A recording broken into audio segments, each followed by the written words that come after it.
Helene quickly became the second deadliest hurricane in the U.S. since Katrina. While there are, of course, many differences between the two natural disasters, it's hard to overlook some of the similarities and impact. Tonight, News 13 investigative reporter Karen Zakalak finds out how New Orleans' population changed after the storm and what Asheville may expect.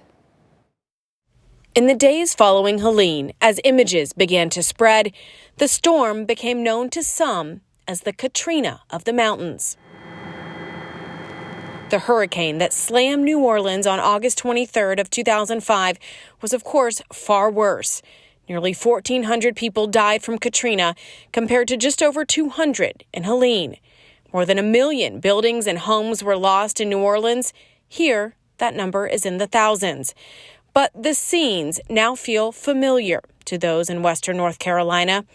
The aerial views of massive rivers with rooftops peeking through, piles after piles of what was once someone's home or business. A gray mud covering entire communities that washed away. It's just a once-in-a-lifetime, horrible reset, that is just almost unimaginable. Mark Van Landingham actually saw that reset twice. He owns a home in Asheville, but spent decades in New Orleans. He not only lived through Katrina, but has spent years researching its impact on the city. Even 20 years later, the population's still nowhere near what it was before Katrina. No, and it won't be. It'll never get back to that. The city had more people than the economy really could support. Van Landingham tells us today New Orleans' population is about 365,000, much lower than the more than 450,000 before the storm.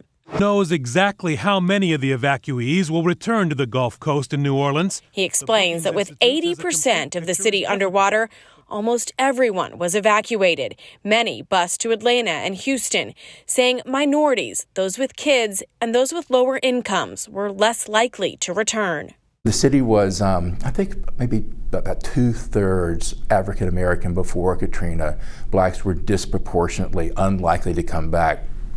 And so now it's still majority black, but much less so. Here in western North Carolina, Scott Rogers with ABCCM says the same groups are at risk. The short answer is yes. There are some families that have already had to make that choice to leave. But he says local nonprofits, organizations, and churches are trying to spread the private dollars and donations coming in to prevent people from leaving. There's other families who are saying, if you can help me stay, we want to stay. And we're saying to them, yes, we are willing to help invest in your rent or your utilities. State demographer Mike Klein says 68% of those who evacuated from Katrina returned within 6 months. He doesn't think as many people will leave the Buncombe County area, but worries the steady growth we've seen the past decade will slow. I think where the challenge is in terms of population change is it's fewer people coming in. In many areas of West North Carolina are retirement destinations. Well, I think that will recover in the next 2 or 3 years, but in the interim, there's going to be fewer people moving to those areas because there's not going to be housing availability. Unlike New Orleans, Klein believes eventually the mountain's population will rebound. Overall, what is your feeling of just how much this storm is going to impact the population, the demographics of Western North Carolina?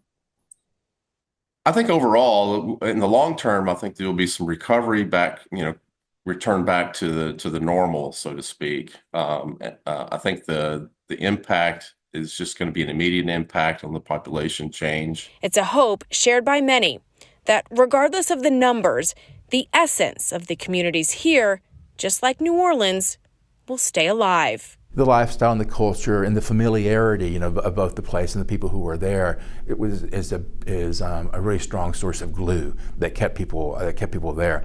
And I think you're going to have that here too. Karen Zakalak, News 13. Later this week, we continue this investigation, focusing on the response to both Katrina and Helene. Plus, whether FEMA is fulfilling its promise to better supply temporary housing. That's this Thursday at 6 p.m.